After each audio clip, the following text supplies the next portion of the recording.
Good evening. Nice to see you all here as well. Nice to see you all online as well. So, my name is John Warren. I'm the Vice Principal of St. Cuthbert Society, and it's my privilege to be able to introduce you today. Professor Tariq Modood is going to talk to us today about being an unexpected professor. But before he does that, I'm going to give him a little bit of an introduction. I'm very conscious not to, because I imagine this talk is going to be quite biographical. I don't want to give too many details away. Good. But Tariq did his undergraduate studies here at Bristol University between 1971 and 1975. He then went to study for his PGCE at Cardiff University, and then went on to Swansea University to study for his PhD. Stop me when I get this wrong. Okay, well, you made 2 errors so far. I'll correct them as I go along. Okay, well, you can find Wikipedia. Fancy an academic relying on Wikipedia. A very hard press academic at almost fine. My website's better. Okay, Tariq is a sociologist. He has written extensively on racism, on racial equality, on multiculturalism, and on secularization. Tariq has worked at Nuffield College, Oxford, the University of Manchester, the Policy Studies Institute in London, and he's been associated with Bristol University since 1997. Am I doing it? Picking up? That's good. Picking up. Okay. Tariq was awarded the MBE in 2001. He was appointed to the Academy of Social Sciences in 2004. However, what the major piece of membership, which I haven't mentioned yet, which is probably the reason he's here tonight, is he is, of course, an alumnus of St. Cuthbert Society. So, without further ado, I'll hand you over to Tariq. Thank you very much, John. And in fact, thank you everybody for coming and wanting to hear this. I'm honoured to be invited back to my alma mater, St. Cuthbert Society, and the people who want to know about what's happened, how I got here, and what I've been doing since. I hope to just give a trigger warning. There are sometimes I use some language that might alarm or possibly offend people. I use it because it's appropriate.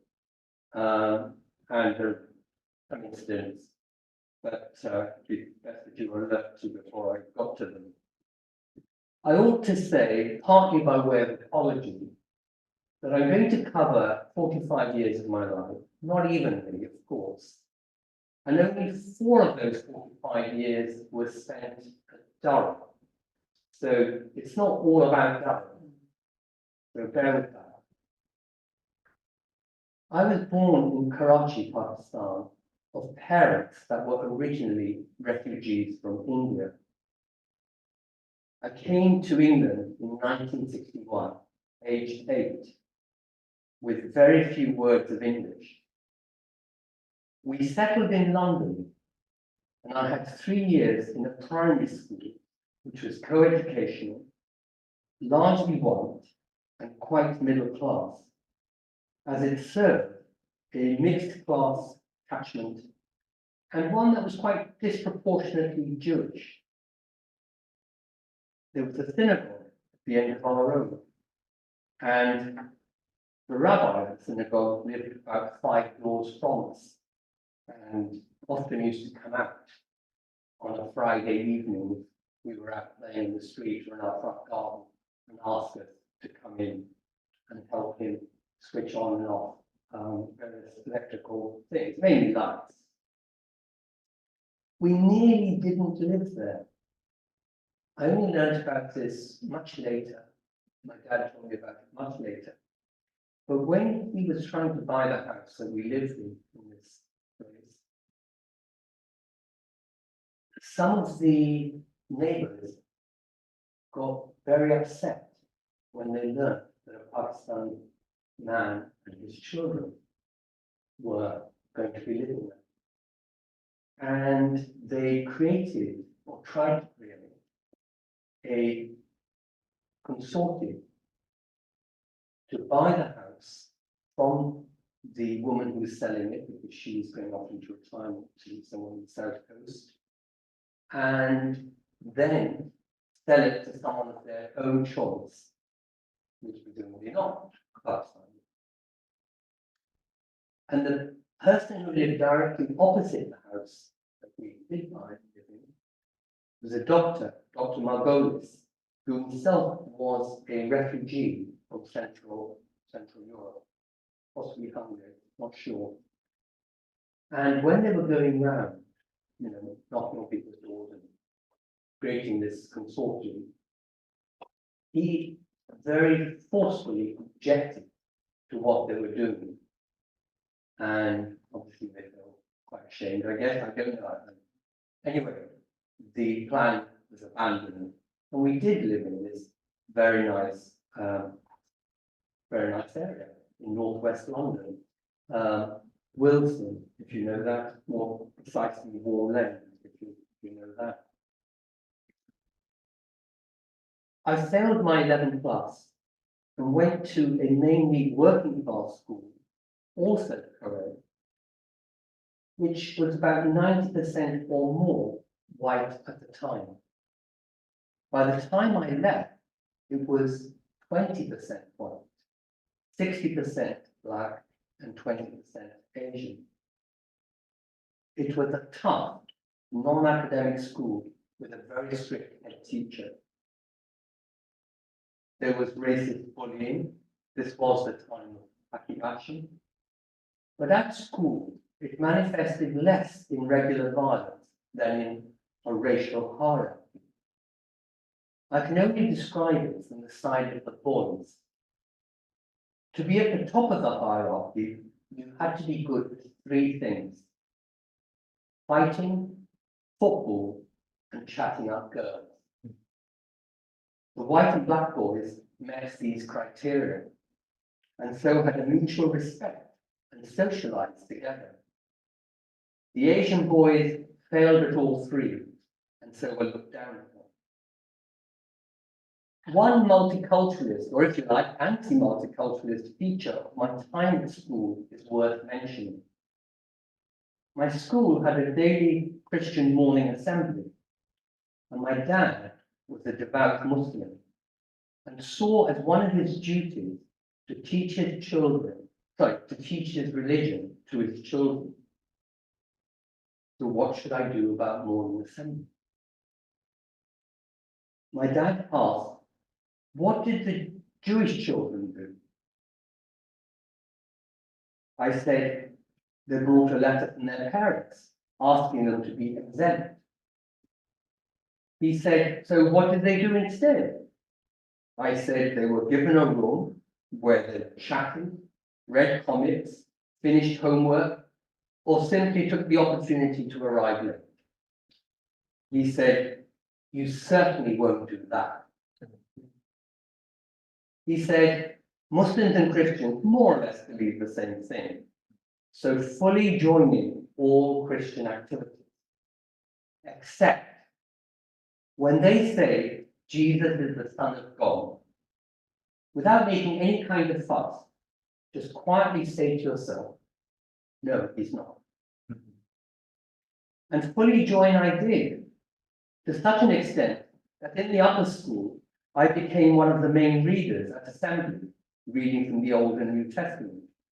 I organized the school choir at Xmas to sing carols in public places, collecting money for charities and so on. The net result was that till well into my adulthood, I knew much more about Christianity than about Islam. Having mentioned my dad and this oddity, let me mention a feature of our lives that made us even more odd. Statistical freaks, in fact. My parents divorced within a year of our coming to London, and my mother made it a condition of the divorce that my dad had custody of myself and my two younger sisters. So my dad was an Asian single male parent in the 1960s, possibly the only one in the country. I'll pause the narrative here to reflect on some of the things that I think I took away from this childhood and teenager experience that influenced me as an adult. Three things from what I've just been saying. There were elements of difference and commonality, and both were important. My dad emphasized that we were Pakistanis and Muslims and must always be proud of and stick up for them. And yet at the same time, we must fully participate in what British society had to offer. You could say that this is one of the roots of an aspect of my multiculturalism. Secondly, I had a mixed class upbringing. So it was only when I got to university that I found myself in an environment where a single class perspective prevailed. Not to mention how white Durham was, 99.something%. Thirdly, later, especially in the 1980s, when I became active in community relations and racial equality, for some people it was axiomatic that Blacks and Asians had more in common than either had with whites. This was so contrary to my experience, from which I knew that sometimes that was the case, but it was also the case that whites and Blacks had a relationship that left Asians marginal. To return to the narrative. The school gradually began to develop an academic side. The classes were graded, and the top grade began to be prepared for and entered for exams. First CSEs, that might mean nothing to me. First CSEs, then O-level, predecessors of GCSEs, and later A-level, with some negative and also positive aspects. One negative was that none of the teachers, except the head, were graduates, and none had been trained for academic teaching. And so I was often being taught by people who were as new to the curriculum as me. The choice of subjects was very limited.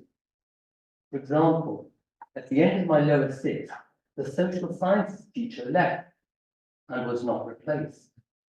And so a friend and I, who wanted to continue with our economics A-level, had twice a week to walk to another, more academic school for classes in our final year. A positive side was the small class sizes for A-level. My history class had about 5 pupils in the final year, and the English literature had just 2. So our classes became tutorials. Both at the time, especially in retrospect, I came to have a great respect for what my teachers were delivering with very limited training, experience, or resources.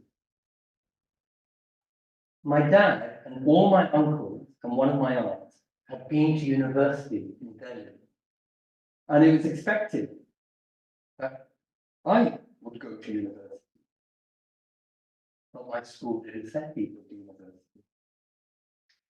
Well, I'm very proud to have been a pioneer. I was not the only person in my year to go to university, but actually I was the first person from my school to go to university in its, up to that point, 14 years history. That again was, I think, part of my cross-class experience. Coming from an Indo-Pakistani family of graduates, but being taught by teachers who were not graduates, and amongst schoolmates who had no expectation or thought of going to university. Some people see this as a story of upward social mobility. Okay, but do bear in mind that ever since the British arrived in India, my family's story has been one of downward social mobility. As none of my teachers had been to university, they were not able to advise me on the subject.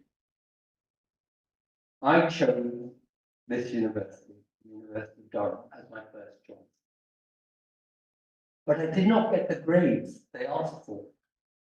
I was, however, accepted as a which was a pioneer in widening access before that term was invented. I studied philosophy and politics, as John said. As a first year, I took a subsidiary course called Indian Civilization. I was amazed by that heritage, my heritage. I knew virtually nothing about it till I came to Durham and did that course. And I resolved to have a gap year to learn more about it, and was able to do so after my master's, because my fourth year in Durham was a master's in political theory. I'll just mention two other things from Durham, because they too were both formative and stayed with me. Firstly, I was active in anti-apartheid for a while, and in the Stop Powell campaign, that's Enoch Powell, Stop Enoch Powell campaign.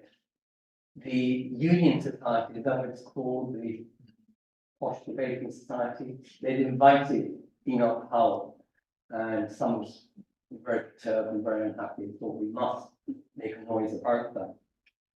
So I was part of this Stop the Powell campaign, and so participated in not just racial equality activity, but also in arguments for and against free speech. Some of the left being dismissive of what I took for granted. The other point from Durham, I was introduced to the theories of Ludwig Wittgenstein, the German philosopher who died in 1951, and Michael Oakeshott, the English political philosopher who was still alive and was a professor at the LSE and was to be the external examiner of my MA dissertation in political philosophy. The two, Wittgenstein and Oakeshott, the two have profoundly influenced me at a philosophical level and my approach as a sociologist. In 1975, after my MA, I had my gap year. And I went to stay with my family in Pakistan and India and traveled over the subcontinent. I learned about my family history, which in fact was quite illustrious. It seemed we were an important part of the Mughal Empire before the British arrived and created their own empire. And so I have a kind of an ambivalent take on empire, not entirely against it. I learned about the Pakistan movement, that's the political movement that agitated for separation from the rest of India, creating two countries, Pakistan and India, in which members of my family, my uncles and so on participated. I relearned Urdu, which had been so lost, and English had so shaped my tongue that even I now can hear that I speak Urdu with an English accent. I learned a lot more about Islam, and I fell in love with the mountains in northern Pakistan. If you haven't been there, I recommend it. I was accepted to do a PhD at the philosophy department of University College Swansea, as it was called then, Swansea University now. I had chosen it as it was strong on Wittgenstein. In fact, Wittgenstein had spent some of his last years in Swansea, though it had a distinctive interpretation of Wittgenstein, which was sometimes referred to as the Swansea School of Wittgenstein. I got off to a terrible start. To do with that man, Enoch Powell. Just a couple of weeks after I arrived, the local Conservative Association, so not the university, but the local Conservative Association, announced that they were having a speech dinner with Enoch Powell as their guest. So again, I joined a student protest organization, campaign, and we stood outside the hotel where this event was taking place. And of course, people came in, people holding up placards saying, "Don't go in, would you listen to Goebbels," and things like that. And much to my kind of, I don't know, certainly at a loss, my supervisor and head of department and one other member of department, and I want to mention my department, I lost department, only had 7 or 8 people in it. So nearly half the department walked past me and us student demonstrators to enter the event. What a great start. My progress was not good. In fact, I lost my way and gradually turned to the politics department. So as you can see, there were personal reasons, but actually there were also intellectual reasons. So I gradually turned to the politics department, where the influence of Oakeshott was strong. I got both my Wittgenstein and Oakeshott and so on. And so that was very convenient. And in the end, I actually did my thesis not on Wittgenstein, but on Oakeshott and another English philosopher called R.G. Collingwood, on their respective and contrasting understanding of the nature of philosophy and its relation to other activities, especially politics. It was a subject that my supervisor in the philosophy department was not interested in. And so our meetings became less and less frequent till we stopped meeting. In those days, that was possible. Not at all like PhD supervision today. You could ask to see your supervisor if you wanted to, but if you didn't, it wasn't such a big deal. In some ways, I was being very successful.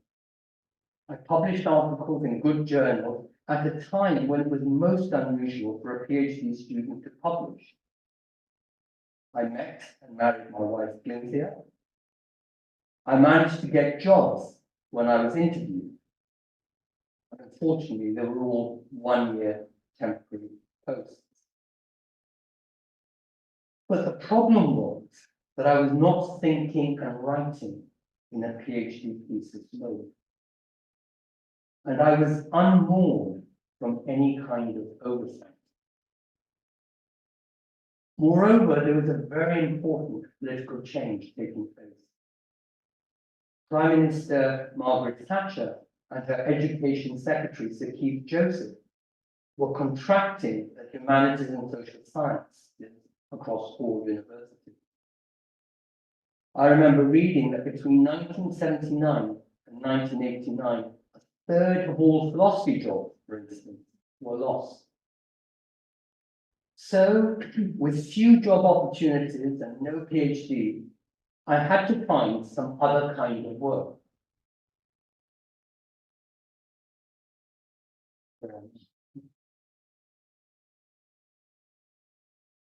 Yeah, oh, actually, yeah. I had to find some other kind of work. A few years earlier, up to a few years earlier, most people appointed to lectureship in sociology and politics didn't have PhD. And typically, I would be interviewed for jobs by people without PhDs. But by the 1980s, you did have to have a PhD to be appointed. I managed to get into the taxing sector and asked to be posted in Oxford. I said, this will be in a university place. That didn't last long.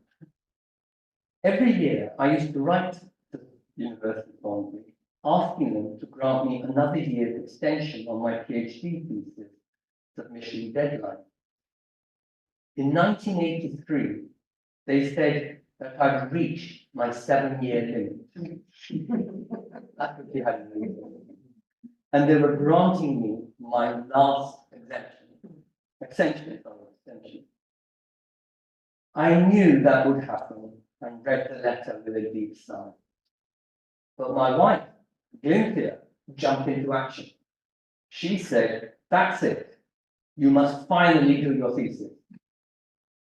I did not marry a tax inspector, she declared. I duly resigned my inspectorship and picked up my thesis on the 1st of October 1983, knowing that I must submit it by the end of September 1984. On day one, I realized that I had up to then only drafted chapter 1. On reading it, I decided it wasn't very good. I spent the rest of the week coming up with a new plan. I then had 51 weeks to execute it. I had to write a new chapter every 6 weeks in longhand and type. And that would leave me 3 weeks for tidying up at the end. Amazing as it sounds, I did it. I was not in communication with my supervisor. In fact, I didn't have the time to show any drafts to anyone.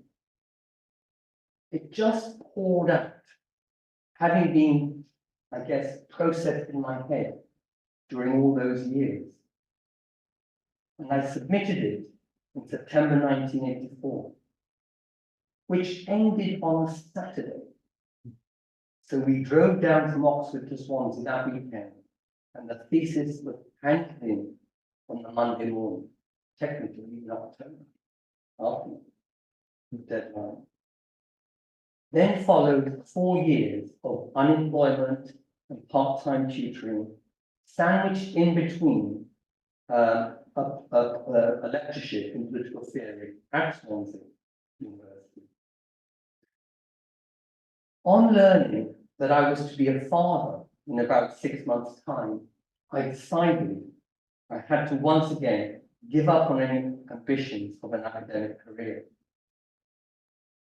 In Oxford, I was active in the Community Relations Council, and of course, I'd been active in the anti-apartheid movement and the Stop the Powell campaign as a student. I also had a political theory understanding of equality. So when I saw some equal opportunities officers job advertised, didn't really know what they were. They were new to everybody. I applied. I thought, oh, I know something. I must confess that at that point, I knew virtually nothing about race equality or equal opportunity policy, let alone the sociology of race relations. When I was invited to 2 interviews, I had a week to do a crash course. The first interview was for the job that I was less interested in, but it gave me the opportunity to practice. At the second interview, I realized that the people interviewing me knew less about the subject than I did, and I had to explain the law to them. I was offered and accepted the post of Equal Opportunities Officer in the Personnel Department of the London Borough of Hillingdon, where I was 2 years and helped write various policies and train staff to implement them. This was followed up by 2 years at the Commission for Racial Equality in London, which was, the headquarters of the racial equality work in London at the time. I now have a page all about the Salman Rushdie affair, the Satanic Verses affair, but I have written, which is actually very formative for me in all kinds of ways, personal and career-wise and so on. But I've written so much about that. I'm not going to go into a lot of detail. So in the interest of time, I'll just say a couple of summative things.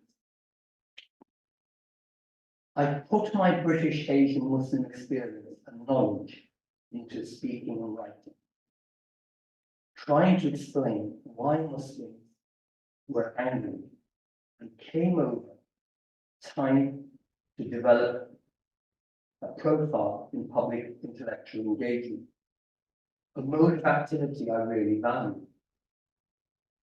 More generally, this experience put me a few years ahead of the curve, both in terms of sociology and racial equality, as the predominant thinking in those years remained within a 1980s black-white relations frame, what I call racial dualism.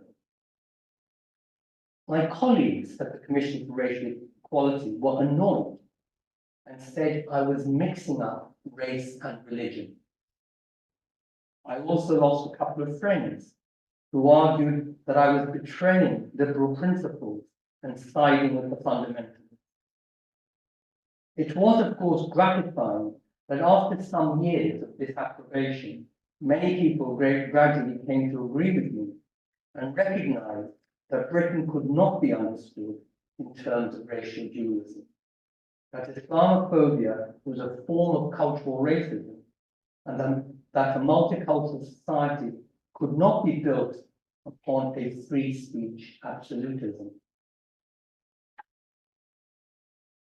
I'm now only a few years away from my arrival at Bristol University in 1997. I was appointed Professor of Sociology, Politics and Public Policy. I hope it's clear from my political theory academic background why I have politics in my title, and from my years in policy administration and engagement in public controversies, the public policy aspect in my title. But you may well wonder about the first term, sociology.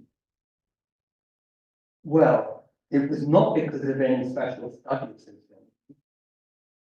I did manage an O-level in sociology at GCSE from school, but I hadn't taken any courses in sociology at university, undergraduate, masters, or thereafter.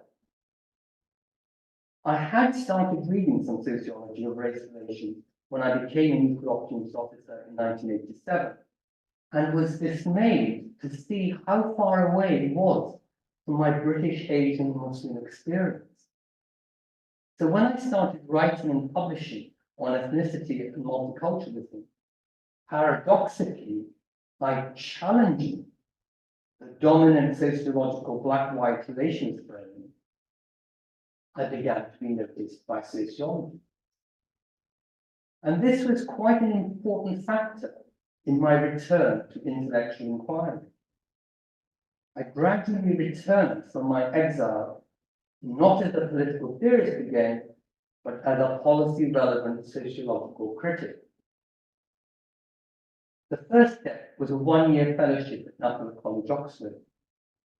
The fellowship was specially for people in public administration who had something interesting to say about some policy area. If I'd had to compete with political theorists or sociologists, my CV would have looked out of date or too shallow. So that was a lovely break forward.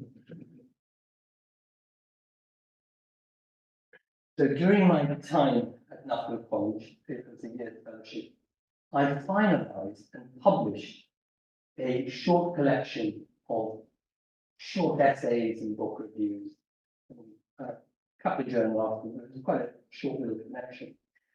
Most of it written on a train commute from Oxford to London when I was working at the Commission for Racial Equality, and then supplemented by some pieces written at Nuffield College itself. I also drew up a book proposal that put Muslims at the centre of future minority-majority relations in Britain, which was rejected by more than 15 academic and commercial publishers before it was accepted. Following in the wake of the Rushdie affair, when liberals closed ranks, I think that was the biggest set of discrimination I've personally experienced. It has made me sympathetic to those who write against a certain kind of liberals know best. Around the same time, I experienced my most direct face-to-face prejudice that I've ever experienced as an academic. It was at a political theory seminar at the LSE, hosted by the International Political Science Association. A very senior British political theorist stated in the discussion that followed some paper, stated in the discussion that Muslim societies were infertile grounds for democracy and could only be made democratic through 1 or 2 generations of forcefully imposed change. And then, directly addressing me, not because I was the paper giver, or had even spoken, but because I was the only Muslim in the room, he said, Tariq, we all think this, so don't comfort yourself by thinking that only I think this. I'm pleased to say that a number of people spoke up against his behavior, though some only in private to me afterwards. So, as you can see, my experience of racism then as a teenager was atypical. My experience of racism in academia has been as a Muslim and when speaking up for Muslims.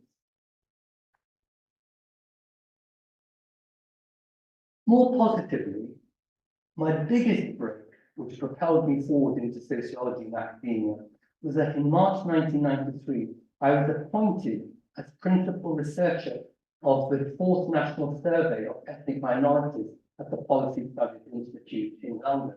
Quite a prestigious post. And I can say that because of what I'm about to say. It was difficult to understate the risk that David Smith, who recruited me, took, the risk that he took in appointing me. I was more an armchair commentator than a social researcher. I had no idea how a survey was conducted. After all those years of unemployment and enforced exile in policy administration, however, I could not believe my luck. After the contract was signed, I asked David, who could read my CV as well as anyone else, why he'd appointed me, as he knew that I'd never been near a survey. He said the institute was full of surveyors. What it needed was an understanding of the people to be surveyed. I'd been arguing, this is what he said, I'd been arguing that current sociology was out of touch with the ethnic minorities investigation. Now is my chance to test my insights, to put my money where my mouth is. Well, it was hard work and took a lot longer than it was meant to. But the 4th survey proved to be a great success for teamwork. It showed in a systematic way that the ethnic minorities were genuinely diverse. People in academia and beyond continue to think in terms of racial dualism, or black-white Britain, and indeed some still do today. But we were able to show that they did so without the support of data. The survey book was published in May 1997 and received many plaudits from those who worked in or used social research, and certainly added much to my CV, and so was not insignificant in my being appointed a professor of sociology, politics and public policy in November of that year at Bristol University. That then is the 45 years of my life that I brought to Bristol University, or at least what can be told in 40 minutes. People sometimes ask me why, despite my work being focused on racism and exclusion, I'm generally optimistic. Well, it's not just because I've seen things at various stages of my life turn out well for me personally, but also a general ongoing improvement for ethnic minorities. The people who have lived through that are not always aware of it. The people who say nothing has changed. My journey has been quite a zigzag, and most of the time the destination was quite improbable. I'll close by highlighting 3 things that made it possible. 1, a certain philosophy and political theory mindset formed at this university that strengthened in me a certain analytical, structured way of thinking that I've applied to whatever I've done. Policies, sociology, whatever. Secondly, I applied it to my experience of being a British Asian Muslim, allowing me to write of forms of marginalization and contempt and aspiration to be British, which were quite different to what sociologists and liberal left opinion thought in the 1980s or even today. Thirdly and finally, I owe a lot to the sociology disciplinary community. It's given me a career. Despite my complaints against it, for decades it was all about class, then gender and colour racism, and it certainly hasn't vanished. And peers have sometimes looked down on me for centering on ethnicity, let alone Muslim. Yet it is remarkably open and took me in. It has been at least a decade ahead of philosophy and political theory in relation to equality and diversity, for which I'm very grateful. Thank you.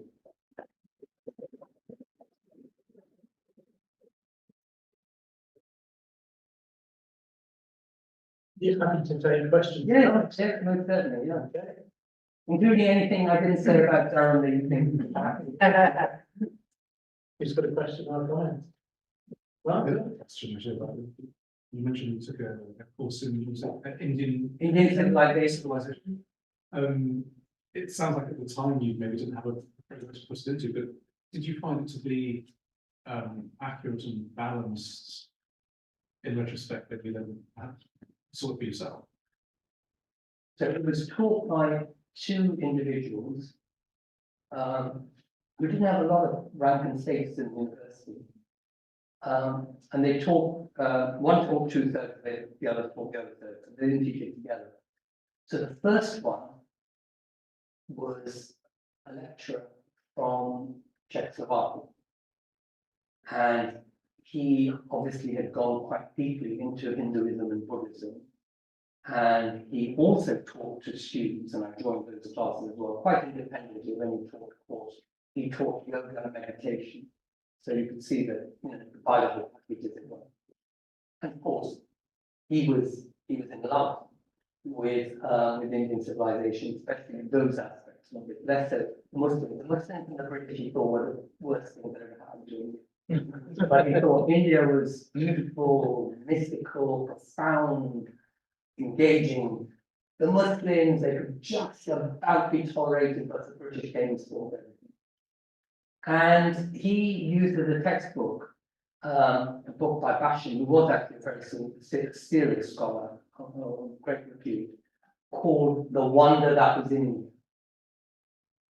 The other third of the course, at the end of the course, was taught by an art historian who worked, he was a curator at the museum on the hill, I forget what it's called. Yeah, Heritage Museum. Is it called the Gulbenkian or something like that? Maybe not. Anyway, Heritage Museum. And he absolutely loved Indian art. He loved a sensuous Indian art, both on canvas, murals, statues, metalwork, you know, like brass statues. He absolutely loved it. So it was taught by two people who were in love with India and its civilization, its spiritual heritage and its creative, sensuous heritage. And neither of them had much time for India. For Muslims. I remember the art teacher, his name was Rosen, Mr. Rosen. He said that the Mughal miniatures, which I thought were absolutely delightful, and of course I could identify with the part of the Indian heritage as well as art. He said, oh, they all are based on a single boring theme, me and mine. But you know the Mughal miniatures, they usually consist of a Nawab standing or sitting, and he's got usually women near him, or animals, or courtiers, or whatever. So me and mine, he said, how boring when Indian metaphysical art was so profound. So was it accurate? Well, obviously I was very influenced by them. And so when I went to India, I did see India through their eyes, but that meant historic India, not contemporary India. So I had a lot of interaction with contemporary India as well, because I was traveling on my own, and I deliberately traveled like third class, or in India those days you even had something below third class, I forget what it's called. I deliberately tried to travel in public transport where nobody could speak English. So they had to speak to me in what I called Urdu and they called Hindi. They'd always be complimenting me on my Hindi, and I said, well, I can't speak Hindi, but I understand your Urdu. If you know anything about those two languages, you might understand. Basically, it's the language that Bollywood uses. It's the lingua franca of the whole of North and West of the continent, subcontinent. And so everyone in Pakistan can understand Bollywood Hindi. But when I used to watch TV news and say, saw Indira Gandhi delivering a political speech, I could also understand that because obviously she wanted to be understood by a mass of people. But then you go to the studio and you'd have a commentator, a talking head, pundit, and he would say something about her speech, and then I'd be struggling to understand. So my understanding was not of an analytical strength, but very good, very serviceable for most things. So yes, I saw India through their eyes, and so yes, I fell in love with it, which also means that I'm very, very unhappy where India is now. For many years, they refused to grant me a visa to enter because I've got Pakistan written all over my application form, because they asked me not only, well, where you were born, but where your parents were born. Now, my parents were both born in India. But that makes it worse. It means, oh, they were Indians who chose to go to Pakistan. My God, they must have really hated this. We don't want their problem here. So it wasn't very accurate. But I mean, of contemporary, it wasn't. What I learned here wasn't very accurate.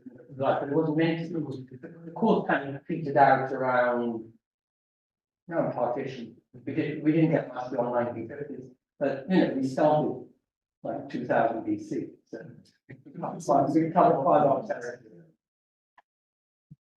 Another question or comment?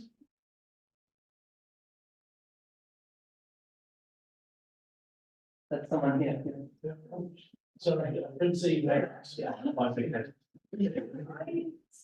I study anthropology here. Yeah. I want to ask how you found the cultural division between, I've seen quite varying between Britain, Pakistan, and India. Because it sounds like you've got quite kind of, like you said, cross-cultural experience. Gosh, in some ways a very big question. If you could narrow it down, unless I just narrow it down myself, then we're happy with that. Well, I very much up to what you experienced, isn't it? So yeah, I think that's up to you how you narrow it down. So,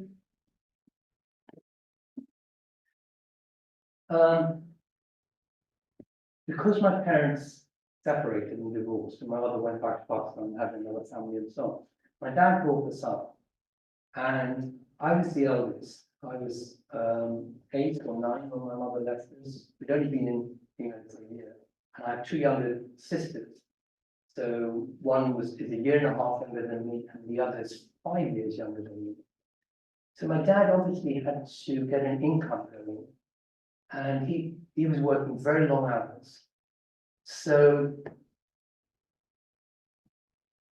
we, if you like, certainly as far as the language goes, we became anglicized very quickly, because we'd go to school, the teachers didn't speak Urdu, they taught us in English. Our friends spoke English, we played in English in the playgrounds. We'd come home, first thing we'd do is switch the TV on, watch something on ITV, except for Blue Peter. Anyway, we'd watch a lot of TV because my dad wouldn't get home till very late. So, and of course we had some friends, but most of the time we were in each other's company, just the 3 of us. And if you like, my youngest sister, who was only 3 when my mom left, was like an English Trojan horse. She lost her Urdu very quickly. So in order to speak to her, we had to speak English. And so we started amongst ourselves speaking English. So when my dad came home, granted, it didn't happen in weeks and months, but over a few years, I'd say it's over 3 years, we started speaking to him in English. And we got to a situation where he would speak to us in Urdu and we would reply in English because our comprehension was better than our spoken facility. And as the eldest, I had the best Urdu out of the three of us, obviously, and I could speak to my dad in Urdu till at least my mid-teens. But all the time he was fighting against this rising wave of tsunami of English coming into the house. And in the end, he had to give up. But I continued to have a good facility in comprehension. But I lost the ability to speak Urdu until I went back to Pakistan and relearned it. I actually learned it from a book that was written by a British Army officer or other British Raj servants in about like 1905, 1906. Why? Why did I use that book? Because I thought, look, I don't spend a lot of time learning the script or relearning the script. So the British, to make life easier for themselves, created a Latin script for Urdu, which actually wasn't used, like unlike Turkey, it wasn't used in public places. It was just used to quickly learn the language. And and I knew what the language sounded like. So that was dead easy. I didn't need any audios or anything. And of course, I was surrounded by family and other people speaking the language. It was a total immersion. Except that all my family speak much, much better English than I speak Urdu. But anyway, it wasn't immersion, especially when I was traveling on my own. So that book was really useful and allowed me to quickly reactivate those dead brain cells of Urdu. And you also mentioned kind of India and Pakistan separately, or at least you named them. Yeah, so I have a kind of, I suppose, relationship to them, like anyone who is, as it were, a child of partition. Except that, unlike some of my cousins, this is my Pakistani-based cousin, not cousin. They had quite a scarred view of India because of the partition. Most of my cousins and I, were born after partition, but of course we heard a little bit about it and so on. But you'd be really surprised that perhaps you wouldn't, because as an anthropologist, perhaps you wouldn't. But my dad's generation, my uncles and aunts' generation, they very rarely spoke about India, which is where they were brought up, came adults in, or even the partition.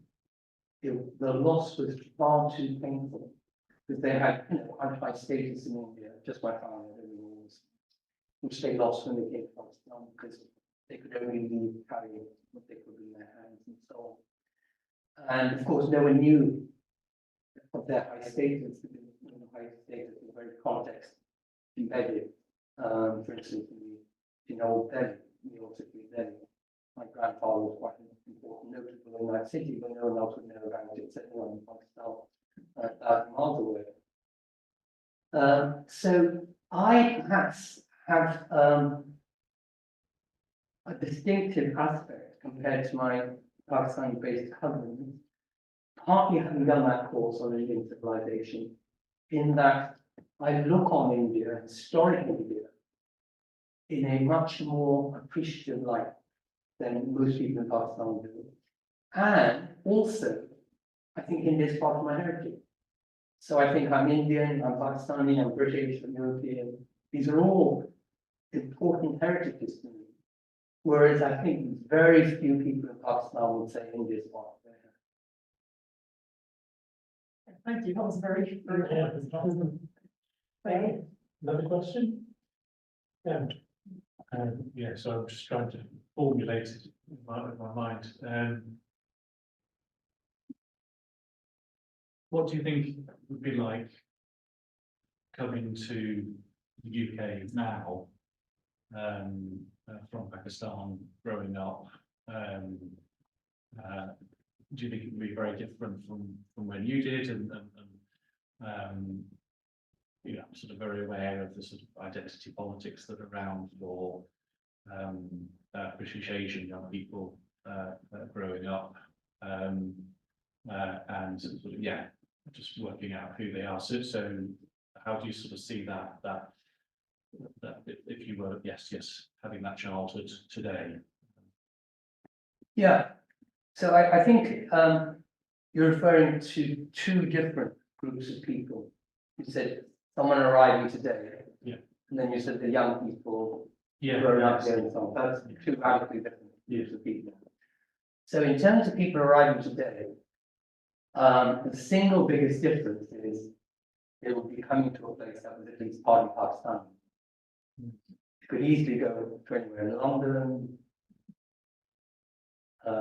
not Durham, but Oxford, Newcastle, I imagine, not perhaps Bristol, Birmingham, Manchester, and be amongst Pakistani people, Urdu speaking people, with halal food, with mosques. So that's one radical difference. So we actually knew relatively few Pakistani people when we were in London in the 1960s. Got to know more and more. I didn't have much family here. As for the young people, second and third generation, a